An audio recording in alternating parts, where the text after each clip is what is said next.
Selamat datang di channel Alur Donghua. Sebelum menonton, silahkan subscribe, biar Mimin tambah semangat update-nya. Han Li duduk di kursi dan tersenyum kecut ketika dia menjawab, Penatua Sekte Pengayak Yin hanya tahu metode untuk melemparkan kutukan, bukan melautkannya. Menurut apa yang saya temukan dari teknik pencarian jiwa, hanya Master Sekte Penyaringan Yin dan sesepuh sekte yang mengetahuinya. Semua tetua lainnya juga tidak akan tahu metode untuk membubarkannya. Dia tidak tahu metode untuk melenyapkan kutukan itu. Kakak senior Cheng mengerutkan kening dan berbicara dengan nada tidak percaya. Han Li memasang ekspresi muram, benar. Tampaknya penghapusan kutukan segel jiwa melibatkan teknik yang sangat kuat milik Sekte Pengayak Yin. Hanya Master Sekte dan Tetua Agung yang pernah mengajarkannya. Ekspresi senior Cheng berubah serius. Tanpa metode untuk melenyapkan kutukan, adik Nangong akan. Tatapan Han Li berkedip dan dia melanjutkan, meskipun tidak ada cara untuk menghilangkan kutukan secara langsung, bukan berarti tidak ada metode lain di dunia ini. Dari apa yang berhasil saya temukan dengan mencari jiwa tetua Sekte Pemilah Yin, ada metode untuk mematahkan kutukan secara paksa dengan bantuan beberapa item tertentu. Dengan semangat yang bangkit, lelaki tua itu bertanya, benda apa yang bisa menghilangkan kutukan itu? Tolong beritahu aku. Han Li menghela nafas dan berkata, semua barang ini sangat sulit ditemukan di dunia ini. Saya khawatir saya mungkin tidak dapat menemukan. Dia kemudian menggumamkan nama barang-barang itu, membuat senior Cheng khawatir. Pria tua itu bergumam, belum lagi selatan surgawi, tapi saya khawatir seluruh dunia mungkin tidak memiliki barang-barang ini. Mulut Han Li berkedut dan dia dengan tenang menjawab, ini mungkin tidak pasti. Saya kebetulan mengetahui keberadaan salah satu item tetapi akan sulit untuk mendapatkannya. Saya harus bersiap dengan hati-hati bahkan untuk memiliki kesempatan itu. Orang tua itu terkejut dengan apa yang didengarnya, tetapi melihat bahwa Han Li tidak berniat memberikan rincian lebih lanjut, dia tidak bertanya lebih lanjut. Sebaliknya, dia dengan tulus berkata, apakah ini masalah yang bisa dibantu oleh sekte? Tolong jangan menahan diri. Setelah hening sejenak, Han Li menggelengkan kepalanya dan berkata, tidak. Ini bukan masalah yang bisa diselesaikan dengan angka. Pria tua itu memutar-mutar janggutnya. Karena junior tampaknya sangat menyadari situasinya, saya tidak akan menanyakannya. Tetapi jika ada yang Anda butuhkan, jangan ragu untuk menggunakan sekte tersebut. Han Li tersenyum dan berkata, terima kasih, saya menghargai kebaikan Anda. Aku akan mengunjungi Waner sekarang. Kakak senior Cheng mengucapkan selamat tinggal pada Han Li dan tetap sendirian di aula. Setelah berpikir sejenak, dia menghela nafas dan terbang menuju kediaman guanya. Ruang tersembunyi itu tidak tersentuh serta balok es yang ada di dalamnya. Han Li berdiri di depannya dan menatap gadis yang membeku di dalam dengan ekspresi bingung. Tidak diketahui berapa lama Han Li berdiri di sana sebelum ekspresi rumit berkedip di wajahnya. Dia dengan lembut bergumam, Waner, keberanianmu benar-benar hebat. Untuk meraih kesempatan hidup, Anda menyempurnakan teknik paling berbahaya dari seni inkarnasi Anda, bulan surgawi muda. Mungkinkah Anda tidak tahu bahwa teknik ini akan menyebabkan Anda terlahir kembali? Jika saya benar-benar menghilangkan kutukan segel jiwa Anda, itu bisa memicu sesuatu dari teknik Anda. Bagaimana mungkin aku tidak khawatir? Suaranya menjadi lebih lembut saat dia berbicara. Dia kemudian menyentuh balok es yang tebal dan padat dan membelai wajah Nangong Wan. Kamu tidak mungkin tahu bahwa kultivator yang menaruh kutukan padamu tidak tahu bagaimana cara menghilangkannya, tapi tidak terlalu banyak yang perlu dikhawatirkan. Dari pencarian jiwa saya menemukan metode lain untuk melarutkan kutukan dengan menggunakan beberapa item. Meskipun barang-barang ini sangat langka di dunia ini, untungnya Devil Valvali kebetulan memiliki salah satunya. Sementara inti dalam dari binatang api kuno biasanya tidak mungkin ditemukan, kebetulan bahwa kodok api kuno saat ini berada di dalam lembah Devilfall. Saya tidak akan ragu untuk memasuki lembah dalam waktu beberapa tahun. Sedikit dikatakan bahwa metode ini hanya dapat melarutkan kutukan di tengah jalan. Dan bahkan jika itu tidak berhasil, itu akan sangat melemahkannya dan memberi saya cukup waktu untuk berkunjung ke negeri jin. Ketika itu terjadi, saya akan kembali dengan metode untuk membebaskan Anda dari kutukan ini, terlepas dari resiko apapun. Saat Han Li mengucapkan kata-kata terakhir itu, suaranya menjadi dingin. Setelah berbicara dengan Nangong Wan, kesuraman memenuhi hatinya. Setelah tinggal di dalam ruangan tersembunyi beberapa saat lagi, dia berjalan keluar dan terbang kembali menuju kediaman guanya. Di aula utama kediaman guanya, Han Li duduk dengan kepala tertunduk. Silvermoon dengan patuh berdiri di sisinya, matanya terus-menerus beralih ke arah Han Li dengan sedikit kesenangan. Tanpa menoleh, Han Li dengan acuh bertanya, "Apa yang harus dilihat? Apa ada yang pecah di wajahku?" Guru pasti bercanda. Saya hanya ingin tahu apa yang akan guru putuskan. Tidak lama atau sebentar sebelum memasuki lembah Devilfall. Juga, Violet Spirit dan Markis Nanlong mengundang Anda untuk masuk. Dengan siapa Anda berencana untuk pergi ke lembah? Senyum Silvermoon memudar dan kemudian dengan ragu dia melanjutkan. Lembah Devilfall dikenal sebagai area paling berbahaya di selatan surgawi. Bahkan jika kemampuan guru hebat, akan sangat berbahaya untuk masuk ke dalam. Apakah tidak ada cara lain untuk menyelamatkan Nona Nangong Wan? Masuk ke sana terlalu besar risiko yang harus diambil. Han Li menggelengkan kepalanya dan dengan tenang berkata, "Barang lainnya. Maksudmu kulit telur Myriad Dark Goldbird? Atau buah dari bunga yang tercerahkan? Barang-barang ini sudah lama punah di dunia ini. Bahkan jika mereka masih ada, mereka akan disembunyikan di sudut dunia yang sunyi dan tidak mungkin ditemukan. Inti iblis dari kodok api kuno adalah opsi termudah. Selama saya mengikuti rute Guru Changkun di dalam dan tidak bertindak dengan keserakahan, saya tidak akan menemui ajal saya di sana. Untuk tim mana aku akan bergabung, aku harus memutuskannya nanti." Silvermoon menundukkan kepalanya dan tidak menawarkan kontes. Jika guru telah memutuskan, maka tidak ada yang perlu saya katakan. Han Li tersenyum dan mengusap dagunya. "Sebelum kita memasuki lembah Devilfall, aku harus bersiap untuk pergi ke Far West dan mendapatkan 2 lapisan terakhir untuk Grid Development Technique. Saya juga harus pergi dan melihat apakah Sekolah Seribu Bambu memiliki desain boneka bermutu tinggi atau tidak. Adapun metode penyempurnaan boneka yang saya peroleh dari kota Soaring Heavens, mereka tidak dapat digunakan untuk beberapa waktu. Bahan yang digunakan untuk memperbaikinya terlalu langka. Selain itu, bahan utama mereka, Myriad Year Ironwood, membutuhkan cairan hijau dalam jumlah besar untuk matang. Itu bukanlah sesuatu yang bisa saya sempurnakan dalam waktu singkat. Sekolah Seribu Bambu harus memiliki beberapa desain boneka yang memiliki kekuatan seorang kultivator tahap formasi inti. Dengan boneka-boneka itu, akan lebih aman untuk memasuki lembah Devilfall. Dengan hanya beberapa tahun, mengasah harta sihir saya atau mengolah teknik saya tidak akan banyak berpengaruh. Dengan mengatakan itu, Han Li menyipitkan matanya, seolah telah matang rencananya.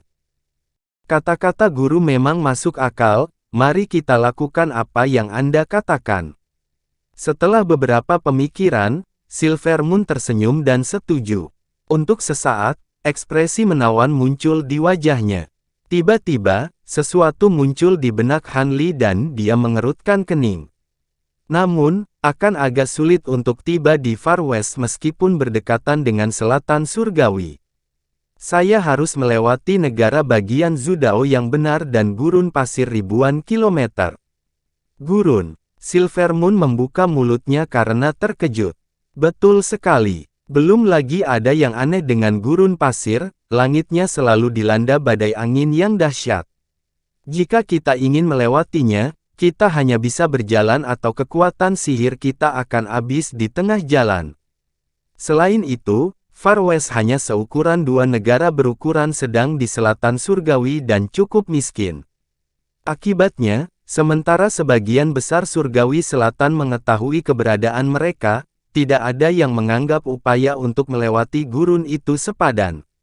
Dikatakan juga bahwa seluruh area dikuasai oleh sekolah 1000 bambu.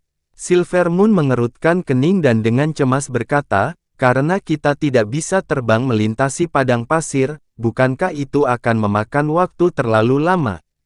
Jika kita berjalan sepanjang jarak, perjalanan pulang pergi akan memakan waktu sekitar 1 tahun meski berjalan lancar. Itu sebabnya saya harus membuat persiapan sebelum saya pergi. Sementara persiapan sedang berlangsung, saya juga harus meminta Anda membantu saya dan akan menyerahkan ini di tangan Anda. Tuang cairan hijau di atasnya dan lihat apakah ada tanda-tanda kehidupan atau tidak. Saat Han Li mengatakan ini, dia mengeluarkan kotak batu giok dari kantong penyimpanannya dan menyerahkannya padanya. Silvermoon mengenali isinya sekilas dan berbicara dengan terkejut, Palem Dewi yang mendalam. Tuan, Anda membiarkan saya menanganinya. Han Li secara misterius tersenyum pada Silvermoon dan berkata, hehe, jika item ini tidak dihidupkan kembali, maka item ini hanya akan digunakan sebagai bahan penyempurnaan alat. Juga, saya sebaiknya memanfaatkan waktu ini untuk menyempurnakan Wood Spirit Naschen. Selain itu, saya harus turun dan berurusan dengan mayat iblis. Saya telah memperoleh metode untuk memurnikan mayat iblis yang cocok untuk itu dari tetua sekte pengayak Yin. Lagi pula, meninggalkan iblis mayat sendirian seperti meninggalkan malapetaka yang menunggu untuk terjadi di dalam pegunungan Dreamcloud. Dengan begitu banyak hal yang harus diperhatikan, saya harus menyerahkan hal-hal di dalam kediaman gua kepada Anda. Baik, saya akan mengikuti perintah Anda karena saya adalah orang yang mengenali Anda sebagai tuan saya. Silvermoon mengerutkan bibirnya dan setuju dengan nada tak berdaya. Han Li menyeringai dan berbicara beberapa kata lagi sebelum meninggalkan aula utama. Pada saat itu, Silvermoon tiba-tiba berteriak agar Han Li tetap tinggal setelah ragu-ragu sejenak. Tuan, ada sesuatu yang ada di pikiran saya untuk sementara waktu. Bisakah saya bertanya tentang hal itu? Dia memasang ekspresi tegas. Apa itu? Han Li menoleh untuk melihat Silvermoon, rasa ingin tahunya terlihat di wajahnya. Dengan nada lembut, Silvermoon bertanya, sejak guru menganggapku sebagai roh artefak, dia tidak menggunakanku sebagai roh artefak dalam pertempuran atau untuk meningkatkan kekuatan pedang terbangnya. Bisakah Anda memberi tahu saya alasannya? Han Li mengerutkan kening karena terkejut dan bertanya, mengapa kamu menanyakan ini? Silvermoon menundukkan kepalanya dan berbisik, ini hanyalah pertanyaan biasa. Lagi pula, identitasku yang sebenarnya adalah roh artefak. Setelah hening sejenak, Han Li berkata, roh artefak. Anda yakin diri Anda adalah roh artefak umum? Roh artefak biasa tidak memiliki kecerdasan apapun. Mengapa bahkan mengajukan pertanyaan seperti itu? Bahkan jika aku memanggilmu sebagai roh artefak, itu akan menghabiskan terlalu banyak esensi rohmu. Jika seseorang terlalu sering mengandalkan roh artefak, itu bahkan dapat menyebabkan penyebaran roh. Dan dari sudut pandangku, tubuh rubah iblismu sangat berguna bagiku. Kecuali itu adalah pilihan terakhir, saya tidak akan menggunakan Anda sebagai roh artefak. Juga, jika kultivasi Anda menderita akibatnya, itu juga tidak menguntungkan saya. Setelah itu, Han Li berbalik dan meninggalkan aula. Silvermoon tetap berada di aula, kepalanya menunduk saat dia tenggelam dalam pikirannya. Sesaat kemudian, dia melirik kotak batu giok di tangannya dan pergi sambil tersenyum. Begitu Han Li memasuki kediaman gua, dia mulai bersiap untuk mengembangkan kemampuan untuk Naschen Soul kedua. Karena kemampuan ilahi yang kuat ini melampaui bidang normalitas, persiapan Han Li untuk menyempurnakan teknik ini berlangsung cukup lama. Saat ini, Han Li sedang duduk bersila di tanah. Tangannya memegang slip batu giok biru dan dia membacanya dengan perasaan spiritualnya seolah mencoba untuk memahami sesuatu. Seni formasi Naschen mendalam direkam pada slip giok. Beberapa saat kemudian, dia menarik indera spiritualnya dari slip batu giok dan menutup matanya. Dia kemudian membentuk gerakan tangan dan mulai membisikkan mantra. Tubuhnya membeku dan cahaya biru berkelap-kelip dari atas kepalanya, memanggil Naschen Soul yang terjalin dengan cahaya biru, Naschen Soul yang diciptakan Han Li dengan pahit selama 200 tahun. Naschen Soul muncul sedikit lebih kuat daripada saat pertama kali muncul beberapa tahun lalu. Matanya hitam legam mengkilap dan tampak cerdas. Setelah hanya mengolah Naschen Soul-nya selama beberapa tahun, dia hanya berani mewujudkannya di area yang sangat aman. Jika tidak maka bisa melemah jika terjadi sesuatu yang tidak terduga. Itu duduk di kepala Han Li sejenak dan melihat sekeliling ruangan sebelum tiba-tiba menyelimuti dirinya dalam bola cahaya biru dan melayang di sekitar ruangan tersembunyi. Pada awalnya ia tidak terbiasa terbang, namun seiring dengan semakin terlatihnya ia mampu melakukannya semakin cepat. Pada akhirnya, Naschen Soul mampu terbang di sekitar ruangan tersembunyi dengan keahlian yang luar biasa. Setelah beberapa saat, Naschen Soul berhenti dan melayang di sudut ruangan tersembunyi seolah memikirkan sesuatu. Itu menggenggam tangan kecilnya dalam gerakan mantra dan dalam sekejap cahaya, Naschen Soul menghilang dan kemudian muncul kembali di atas kepala Han Li. Kulitnya sedikit pucat karena telah menghabiskan begitu banyak vitalitasnya. Ini adalah kemampuan ilahi, yang hanya mampu dilakukan oleh Naschen Souls. Naschen Soul merentangkan punggungnya dan berubah menjadi seberkas cahaya putih sebelum memasuki kepala Han Li. Han Li kemudian perlahan membuka matanya, ekspresinya tampak serius. Tampaknya Naschen Soul telah terkonsolidasi setelah beberapa tahun diasuh. Meskipun itu tidak bisa dibandingkan dengan Naschen Souls dari eksentrik lama itu, seharusnya tidak ada masalah jika saya memperbaiki Naschen Soul kedua.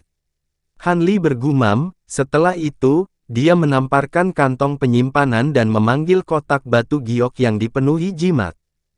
Han Li menyapu lengan bajunya dengan ekspresi tegas dan membubarkan semua jimat dari kotak. Dia kemudian menunjuk ke sudut kotak dan membukanya sendiri. Saat perlahan terbuka, itu mengungkapkan bola emas berkilau yang menyegel Wood Spirit Naschen di dalamnya. Teknik Soul Fade yang kutempatkan di atasnya hampir selesai. Han Li bergumam, kemudian setelah berpikir sejenak, dia mengangkat tangannya dan mengulurkan tangan ke arah bola emas. Dalam guntur, cahaya keemasan berkedip dan busur petir yang tak terhitung jumlahnya keluar dari bola petir. Petir dengan cepat terbang ke tangan Han Li dan menghilang tanpa jejak. Dalam sekejap mata, bola itu menghilang untuk menampakkan sosok hijau kecil setinggi beberapa inci dengan penampilan yang halus. Itu adalah Wood Spirit Naschen. Tetapi pada saat ini, Wood Spirit Naschen tertutup rapat dengan jarum hitam legam dan matanya tertutup seolah-olah sedang tidur. Jarum hitam halus kadang-kadang berkedip dengan lampu hijau dalam tampilan yang agak aneh. Han Li tidak berani ceroboh saat dia dengan hati-hati memeriksa Wood Spirit Naschen dan jarum hitam legam sekali lewat. Ketika tampaknya semuanya seperti yang diharapkan, dia perlahan mengulurkan jari telunjuknya ke arah dahi Wood Spirit Naschen.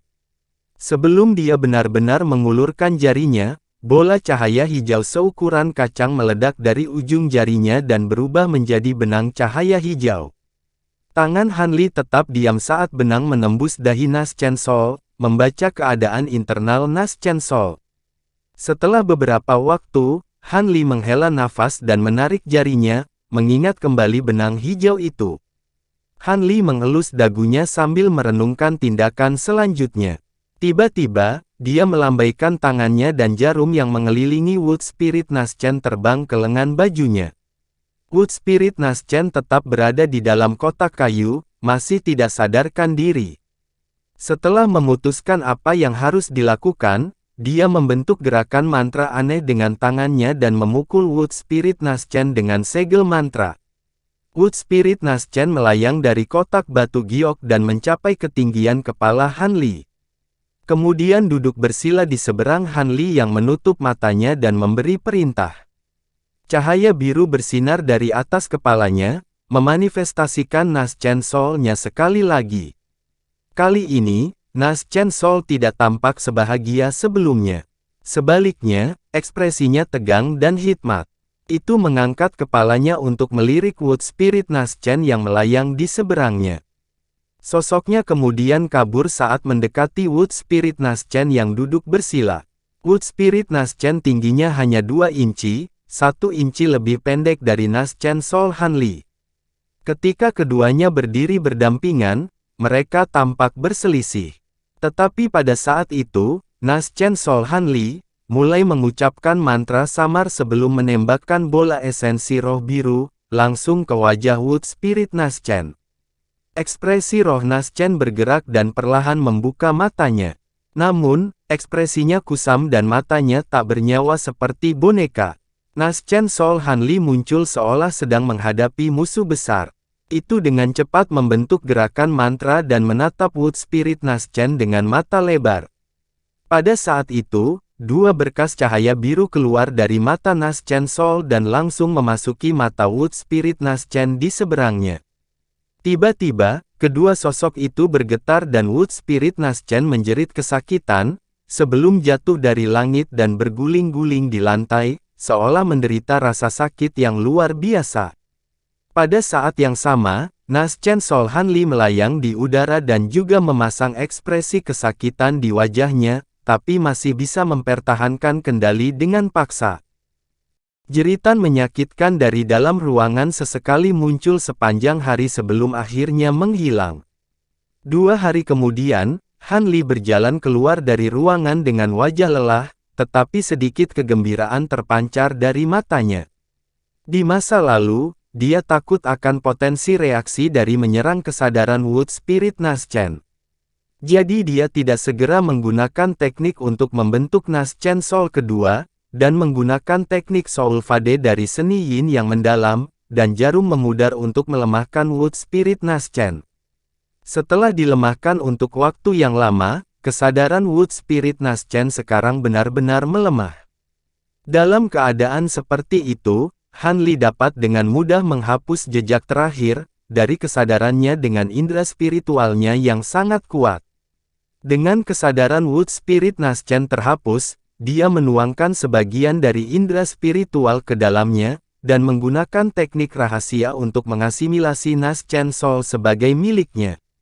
Meskipun dikatakan bahwa ada bahaya serangan balik selama asimilasi, Han Li memiliki pemahaman yang kuat atas indera spiritual, dan sepertinya tidak akan mengalami masalah dalam hal ini. Dan jika sesuatu benar-benar terjadi, paling banyak dia hanya perlu meninggalkan sebagian dari indera spiritualnya. Mengingat betapa kuatnya indera spiritualnya, kehilangan itu tidak akan menyebabkan banyak kerugian baginya. Adapun lamanya proses asimilasi, akan memakan waktu antara 3 hingga 8 tahun, atau 10 tahun jika dia tidak beruntung. Han Li tidak percaya bahwa Naschen Soul kedua akan dapat digunakan selama waktunya di Devil Val Valley, jadi dia tidak khawatir tentang penundaan itu. Setelah meninggalkan ruang tertutup, Han Li beristirahat selama sehari dan pergi membeli beberapa bahan penyempurnaan alat dari kota pasar. Setelah itu, dia tinggal di ruang penyempurnaan alat selama setengah bulan, membuat selusin pasak perak dengan berbagai ukuran. Dia kemudian membawa ke gunung di sebelah rawa tempat rubah awan salju tinggal. Ketika Han Li tiba di ruang batu di tengah gunung, dia menatap iblis mayat yang terbaring di platform batu, dia merasa lega.